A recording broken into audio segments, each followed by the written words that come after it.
Gemini, and welcome to your horoscope for 2021. Thank you for joining me. I'm going to look at what the outer planets are doing in your chart and how that's going to influence you in 2021. The first thing that's really interesting and positive is that Jupiter, the lucky planet, is in your 9th house until June 2021. Now, Jupiter is the biggest planet in our solar system. It's about good luck, good fortune, growth, expansion, and things coming quite easily.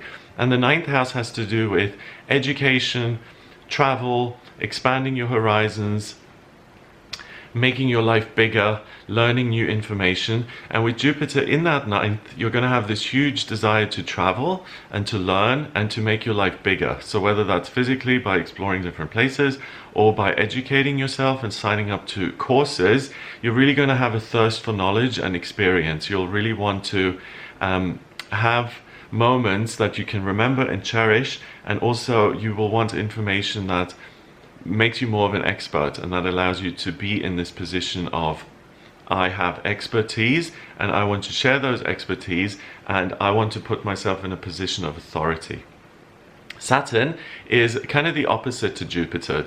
Saturn is about structure and security and making things more concise and rigid, and that's also in your 9th. So any Geminis that are educating themselves this year in 2021, you can really end up with something that is super useful to your career in future, or something that you want to do with your expertise and your ability to communicate, maybe even teach others. So for instance, I've got like a pile of degrees. Well, I'm exaggerating. I've got a BA in journalism and a master's in journalism, and then I've all these other certificates in hypnotherapy and Reiki and all this stuff. But the one thing that really I took to like a duck to water was my astrology qualification. So I really enjoyed those, and those have helped me change my life. And sooner or later, you're really going to stumble across something that really speaks to you and that you really can't wait to learn about. And that's really, I think, the green light for you to pursue something like this. If you feel a real hunger and a desire to educate yourself in a certain area or to have certain experiences, do them, because they're really going to create this new platform in your life which you can use to refer back to in future. So it's, well, I did the course, I know what I'm talking about, I love doing it, so I'm going to do it. Jupiter moves into your 10th house of career in June 2021, and that's a big deal because with the lucky planet being in your 10th house, all the information and all the experiences that you've gathered in 2021 up until June, you'll be able to channel those directly into your career, into your working life, and living your life purpose when it comes to your work.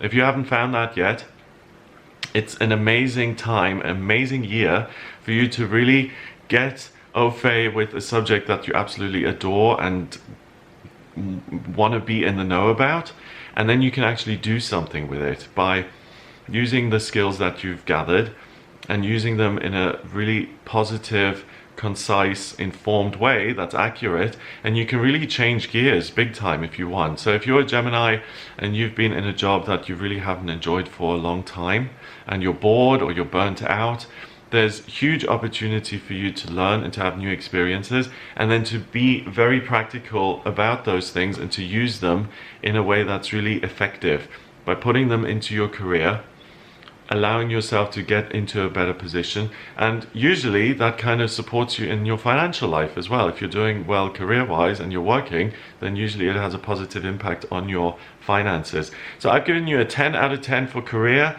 and a 10 out of 10 for money. So this is really going to be a super empowering year in those areas where you can really free yourself from things which haven't worked and which have felt limiting. Pluto's in the 8th house all year. Pluto is really a huge energy that's about death and rebirth and transformation and change and major upheaval. It's like the tower in the tarot. The 8th house is you in connection to other people. It's traditionally known as the house of death. It has to do with you and institutions and things that are hidden and secret and how you fit into those. So first of all, you're going to have this sixth sense about things that are hidden. So when it comes to other people, you may see things immediately that you're not being told about. Make sure to listen to that guidance. It may make you a little bit more judgmental, but it's not faulty. It's really a process where you're able to immediately tap into what people are trying to keep secret because, I don't know, they're embarrassed or they don't want to be open and honest with you. And you're going to find it difficult to suffer fools. You know, people who are deliberately lying or withholding information, you're not going to be very tolerant of that because you're interested in gathering more information. And if things are being deliberately withheld, you're not going to have a lot of time for that. Also, this is kind of like dynamite in your 8th house, and if there are institutions you've belonged to for a long time and you don't want to belong to them anymore, if you're on the charity board for something, sorry, but that you no longer care about, like if you've been on the board or you've been donating to a charity like Greenpeace for the last 20 years and now you don't feel like that anymore and you want to start supporting an AIDS charity, then that's a real break with an institution that you've really been connected to for a while. So you're able to let go of things like that you don't enjoy anymore, and things that bring you kind of a new renewed sense of excitement and joy. And also in terms of the work situation, it makes it easier for you to walk out of one thing and into another. It really does. It kind of says, hey, there's a new life waiting here for you. Please take it. Uranus is in the 12th, and that's really good. The 12th house is spirituality and spiritual strength, and Uranus is the miraculous and the unexpected.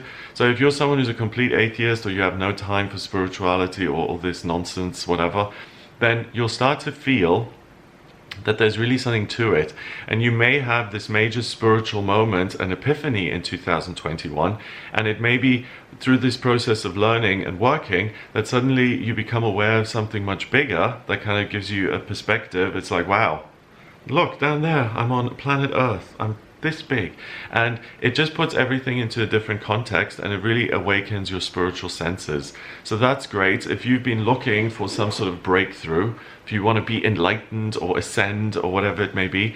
Uranus really supports that. It gives you loads of energy in your spiritual life. So if you're interested in that, look into it. Neptune's in your 10th.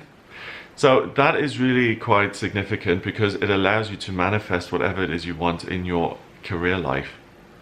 So if you know it, then you have something to go on. If you've got some skills, you can actually work with them. It's difficult to put a sign outside your house saying chiropractic done, or I'm a chiropractor.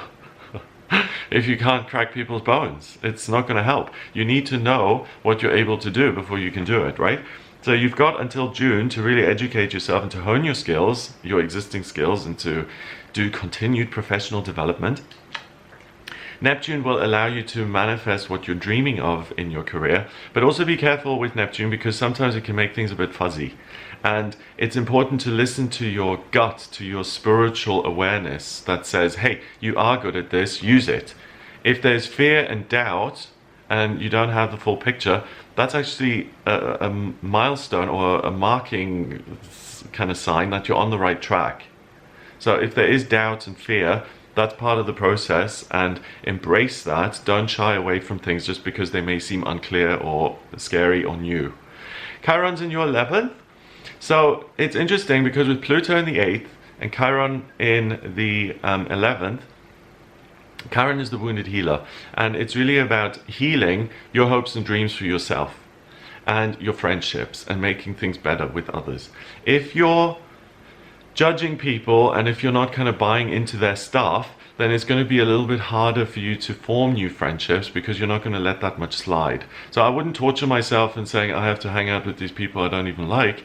I'd rather educate myself and work because that's where your joy is. So focus on that. It's going to be far more, there are going to be many more fruits as a result of your labor if you focus on those areas. So in terms of the themes, I've given you marks out of 10. So for love, you get a 6. Career, a definite 10. Family, 6. Health, 7. Friendship, 6, because of your tendency to see everything and not to be very warm and fluffy about that. Spirituality, a definite 10. Money, 10.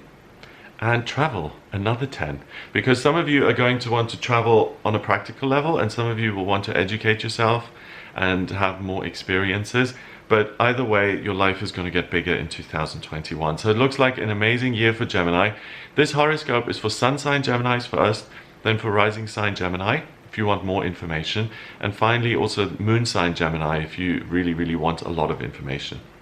So that's what I get. If you would like a personal reading with me, please get in touch via my website. It's gregoryscott.com. On the front page, click on book your readings to order your reading with me. If you would like, to get a personal reading, if you like this video, then give it a thumbs up, hit subscribe, and share the video online. Have a wonderful 2021, and I'll speak to you soon.